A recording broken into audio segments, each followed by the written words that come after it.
अरे तो धोबी होताच तसा, आणि ती धोबण पण त्याच्यासारखीच आहे. दोघं मिळून फक्त लोकांना वाईटच बोलत असतात. आता स्वतःवर आलंय तर निस्तरतील आता. पुरंजन, कोणाच्या दुःखात आपला आनंद नाही शोधू शकत आपण. आपल्याला ह्यावर विचार करायला पाहिजे की जोकूला कसं शोधायचं. बाबा, आपण पोलिसांकडे जाऊ शकतो. जिजाबाई, भीम आणि रमाला तू घरी परत यायला सांगितलं का? सांगितलंय भीमला सगळं मी. पुढे आता त्याचा निर्णय. निर्णय त्याला नाही, निर्णय तुला घ्यायचा आहे. त्याला घरी परत आणायचं आहे. जर नाही तर आपलं सामान उचल आणि निघून जा इथून.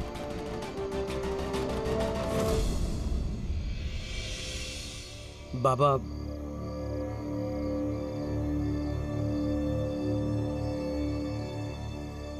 मी आणि रमा आजच घरी परत येतो.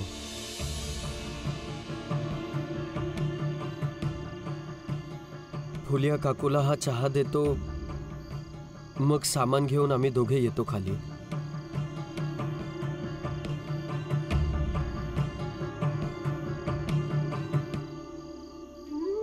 शांत व्हा ना काकी, तुमची तब्येत खराब होईल काकी.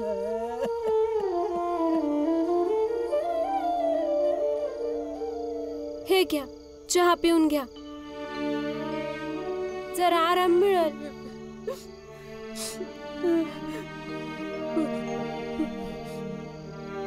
काळजी करू नका काकू, ह्या त्रासात आम्ही तुमच्या सोबत आहोत.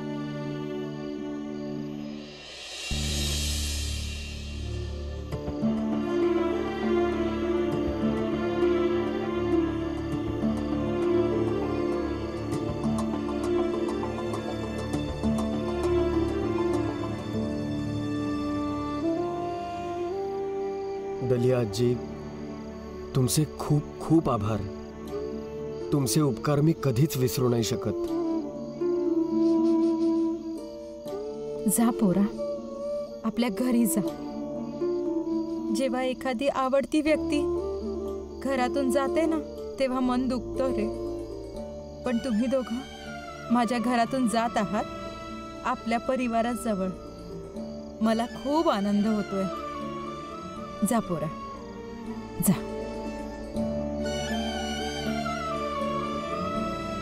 जा.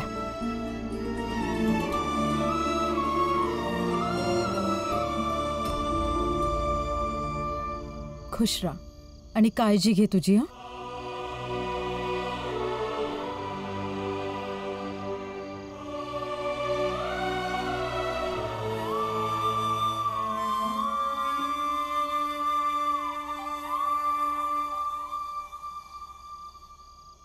थांब.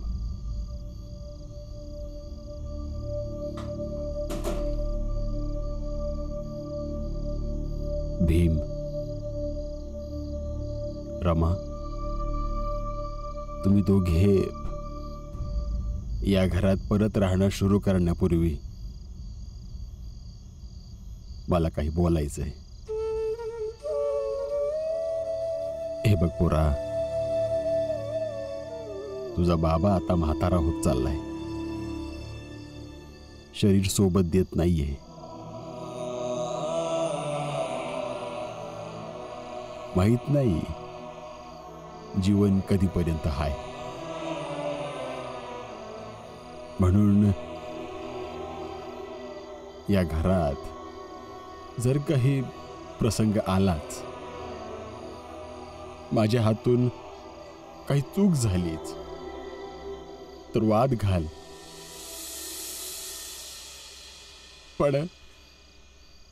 पण या घराला सोडून जाऊ नकोस रे.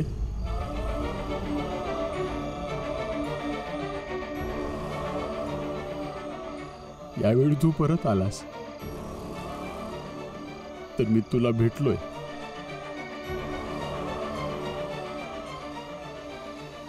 माहित नाही पुढच्या वेळी तू परत येशील आणि मी जिवंतच नसेल तर.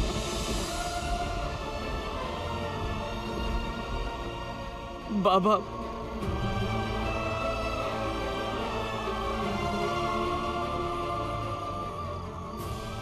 असं नका बोलू बाबा.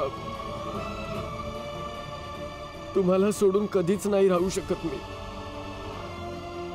आणि बाबा, तुमच्याशिवाय तर घराला घर पण बी नाही.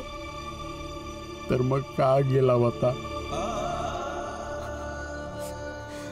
आता नाही जाणार.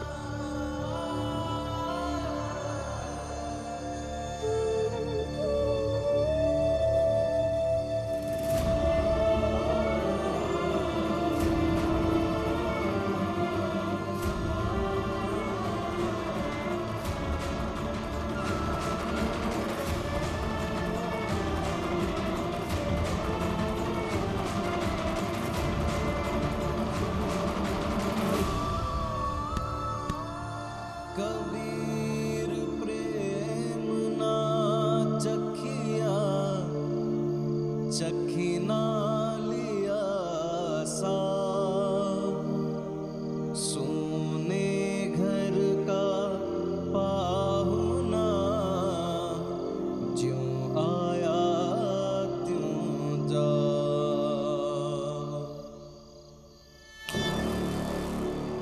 का त्या भीमरावाला अडवू शकत नाही मी? आजपर्यंत जीवनात जे हो होतं, जेव्हा हो होतं ते मिळवलं, पण त्या भीमरावासमोर माझी एक सुद्धा मनमर्जी चालत नाही. कॉलेजचा फॉर्म भरला त्या भीमरावाने, बॅरिस्टरकडे नोकरी करू लागला तो, आणि काका मी फक्त बघत बसलो, काहीही करू शकलो नाही मी. अरे करू दे त्याला नोकरी. हा, आमच्या फॅक्टरीमध्ये कितीतरी लोक नोकरी करतात. काय होतं त्यामध्ये? नाही नाही नाही नाही मला फरक पडत नाही काका. मला फरक पडत नाही की जगात कोण काय करत आहे. मला फरक पडतो त्या भीमरावामुळे.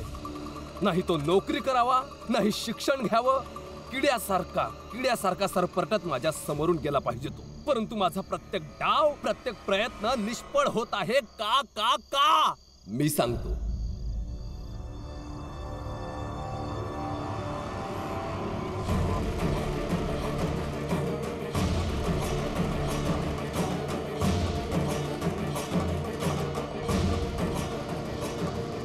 तुझ्या या काच्या उत्तराचा संबंध तुझ्या भावनेशी आहे.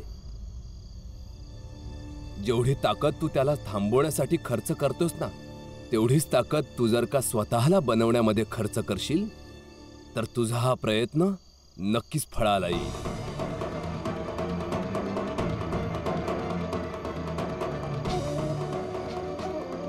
अच्छा,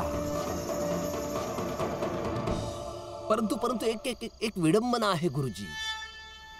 म्हणजे जेव्हा पण मी भीमरावाला माझ्या समोर पाहतो ना, मी शांतच नाही राहू शकत. म्हणजे माझं शरीर माझ्या नियंत्रणात नाही राहत. समजलात ना तुम्ही? काय करू मी, तुम्हीच सांगा. हे मी लिहिलेलं एक पुस्तक आहे. यामध्ये मन आणि मेंदूला नियंत्रणात करण्याबाबत खूप काही लिहिले आहे. आज दिवसभर मी लिहिलेली पुस्तके विकली, एक राहिली आहे. याला तू एक भेट समजून आपल्या जवळ ठेव.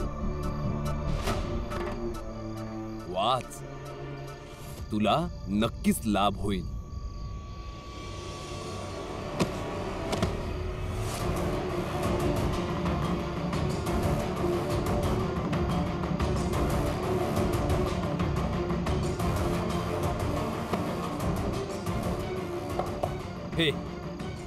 हे पुस्तक मला जगणं शिकवणार. हे पुस्तक मला जगणं शिकवणार. तुझं हे पुस्तक मूर्ख समजलास का तुम्हाला? संधी मिळाली नाही की आपला तो विद्यार्थी भीमराव त्याचे गुण गायला सुरू केलंस तू. आपलं पुस्तक आणि आपलं ज्ञान आपल्या झोळीतच ठेव, समजलास?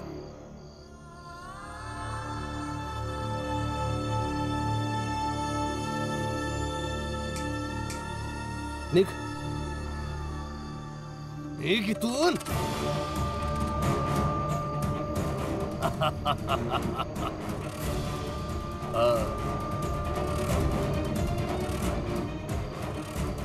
अगदी योग्य केलंस त्या गुरुजी बरोबर. भीम भीम करत होता.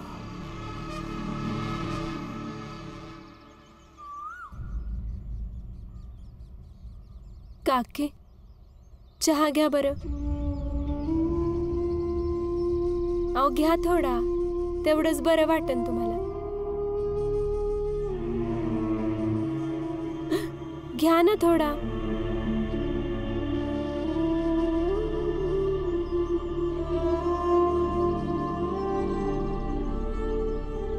थोडासा चहा घ्या ना.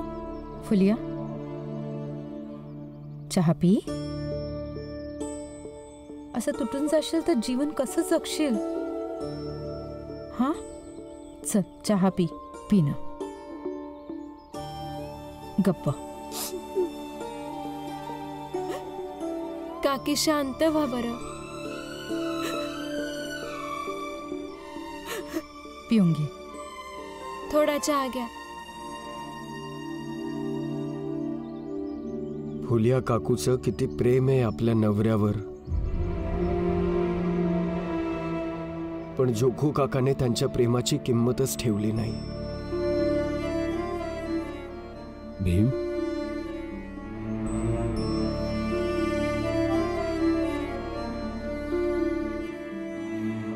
हे बघ पोरा, फुलिया एकटीच थोडी आहे. प्रत्येक चाळीत अशा बायका आहेतच ज्यांचा नवरा त्यांना सोडून निघून जातो, आणि मग बाई आपलं पूर्ण आयुष्य लोकांचे टोमणे ऐकून ऐकून घालवत असते, जशी दलिया आजी घालवते. परंतु नवरा पळून जाण्यात या बायकांचा काय दोष आहे बाबा? मला तर वाटतं की या बायकांनी पुढं आलं पाहिजे. असं लाचार आयुष्य जगण्यापेक्षा चांगलं नवीन आयुष्य सुरू करावं. चुकीने काय होतंय रे? हा समाज नेहमीच स्त्रियांनाच अपराधी मानत आलाय, आणि माहीत नाही कधीपर्यंत मानणार आहे. आणि एक बाई पण आपलं आयुष्य म्हणून चालू करू शकत नाही, कारण की नवऱ्याशिवाय स्वतःला अस्तित्वहीन समजते. आणि हे सगळं तेव्हा बदलेल जेव्हा ह्या स्त्रिया विचार करू लागते की नवऱ्याशिवाय पण त्यांचं जीवन हाय.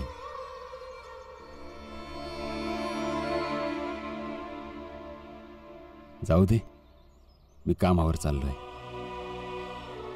काल तुझ्या ऑफिसचा पहिला दिवस होता ना, तिथे काय काय झालं मला सगळं सांग.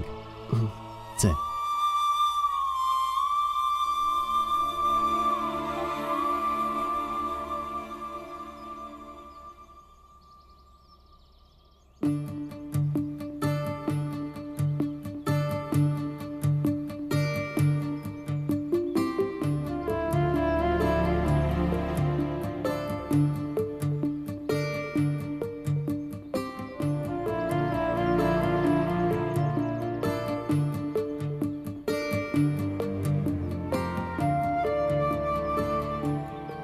सर, एक विचारायचं होतं. विचारू? हा बोल. मी पाहतोय तेव्हापासून तुम्ही लेखणी अशी हवेत घेऊन काही लिहिल्यासारखं करत आहात, पण लिहित तर नाही आहात काहीच. म्हणजे ही तुमची सवय आहे की आणखी काही? इथे तू माझा असिस्टंट आहेस, आणि असिस्टंटचं काम हे असतं की त्याला जे सांगितलं जाईल ते सगळं करावं. प्रश्न विचारणं त्याचं काम नसतं, कळलं? Sir, sorry sir. सॉरी नाही, यापुढे प्रश्न विचारायचे नाहीत. You deserve punishment. इकडे ये, इकडे ये.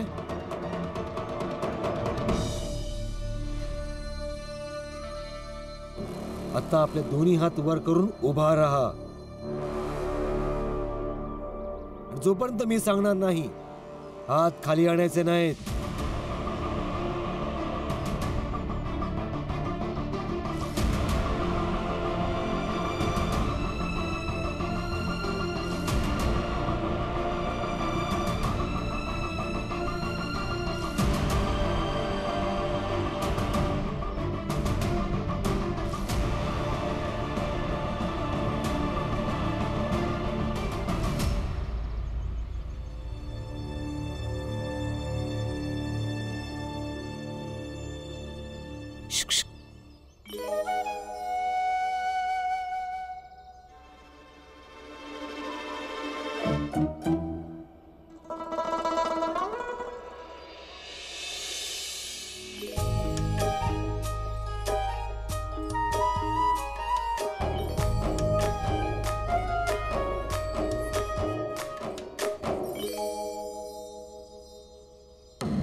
बॅरिस्टर साहेब, यांना सुट्टी द्या ना. यांची जेवायची वेळ झालीये.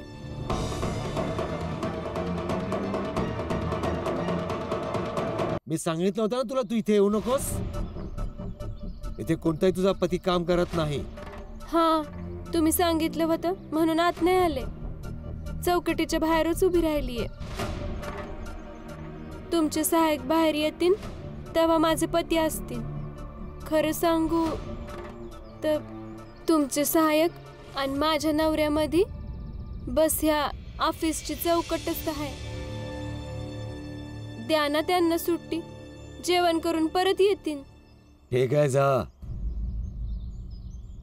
पण जेवून लवकर परत ये. हो सर. हात तर खाली कर. हो सर. आणि ऐक रे, भीती कोणत्याही प्रकारची असो, प्रश्न विचारणं बंद करायचं नाहीये. कारण की एका बॅरिस्टरचं सगळ्यात मोठं हत्यार प्रश्न विचारणंच असतं. मी तुला शिक्षा केली तरीही तू प्रश्न विचारायला हवा होतास. बॅरिस्टर बनायचं तर ही गोष्ट विचारात असू दे. आणि हा, एखाद्या व्यक्तीची कोणती सवय असते ना, ती फक्त सवय नसते, त्याच्या मागे कोणते तरी कारण असायलाच हवं. एका बॅरिस्टरला माहिती असायला हवं की जे दिसत आहे त्याचं कारण काय आहे. हो सर. आता जा आणि जेवून लवकर परत ये. ठीक आहे सर.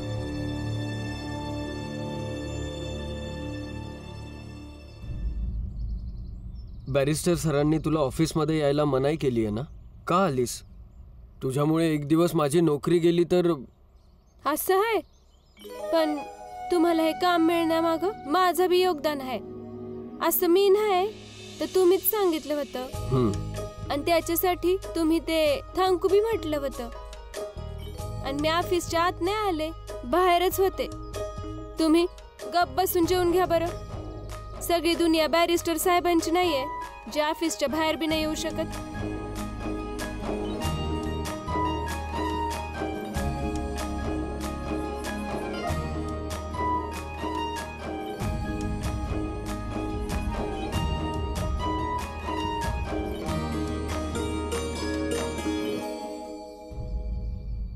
एक गोष्ट विचारू?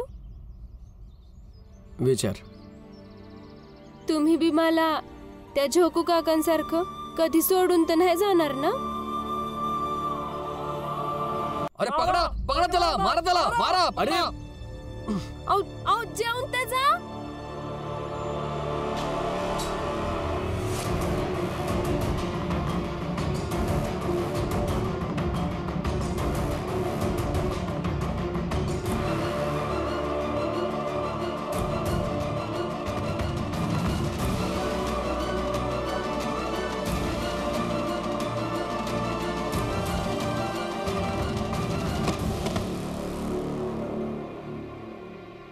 जे काही चोरलंयस ते परत कर, नाही तर लय मार खाशील. आणि ह्या वयात चोरी करायला तुला लाज नाही वाटत? मारायला. थांबा थांबा. हे काय करताय तुम्ही? एवढ्या म्हाताऱ्या माणसाला का मारताय? चोराया. काय चोरलंय यांनी तुमचं? माझ्या औषधांच्या दुकानातून औषधं घेऊन पळाला हा. औषध? काय बोलताय तुम्ही? औषध कोणी चोरी करतं का? माझी मुलगी खूप आजारी आहे, तिच्याकरता औषध हवं होतं. पैसे नव्हते, मग चोरी करण्याशिवाय दुसरा कुठला पर्याय नव्हता. तुम्ही साताऱ्याचे पंडितजी आहात ना? तू कोण आहेस? मी भीमराव, रामजींचा मुलगा.